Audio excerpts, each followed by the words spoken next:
म तपाईँलाई बताउँछु है त।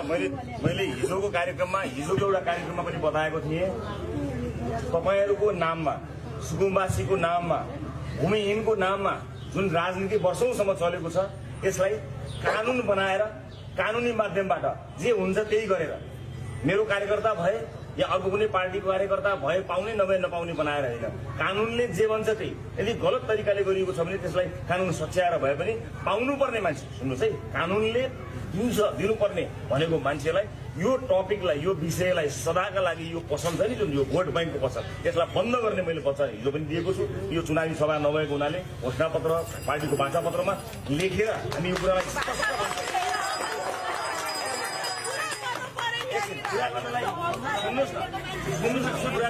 पूरा गर्नलाई त सरकार त बनाउनु पर्ला के पर्दैन।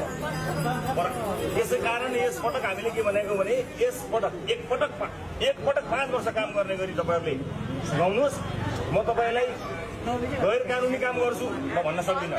तपाईँहरू गैर कानुनी ढङ्गले बस्नु भएको छ भने म तपाईँले भोट दिए पनि नदिए पनि त्यसको जिम्मा लिन्न, तर कानूनले तपाईँलाई दिन्छ भने अब यसलाई चाहिँ नि भोटको बैंक बनाएर हामी राख्दैनौँ। यसलाई सदाका लागि बन्द गर्ने त्यो वचन म तपाईँलाई वचन लिनुहुन्छ। हजुरको हरेक झण्डा बोकेर पर्दैन, झण्डा पर्दैन, होइन झण्डा बोक्ने होइन, पर्दैन, कहिले पनि पर्दैन। तपाईँ आफ्नो काम गर्नुहोस्, तपाईँ आफ्नो विवेक पुऱ्याएर भोट हाल्नुहोस्। झण्डा बोक्नुपर्छ समय छ भने मात्र बोक्नुहोस्।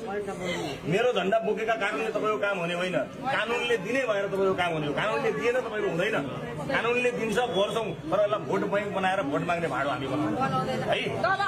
सरकारले त हामी जस्तो निम्न वर्गको मान्छेलाई हाम्रो भोट खेर नजाओस्, अबदेखि हामी भोट हालिन नपरोस् है त। लाग्यो अहिले पुरा गर्नु होला। भोट माग्नु मात्र होइन कि भोट पार्टी होस्। तपाईँलाई अहिले 3टा भोट हुन्छ मेरो। स्थायी सरकार बनाएर हामीले गरेनौँ भने भोट हाल्नै पर्दैन होइन, पहिलो जीवनमा पहिलो छोडेर भोट तपाईँलाई गएको अन्त्य पनि तपाईँबाट नै हुन्छ। हामी जस्तो मान्छे अब गएर हिँड्न नपरोस्। म देशको लागि मेरो परिवार म देशको लागि गर्छु। धन्यवाद। ल धन्यवाद सबैलाई।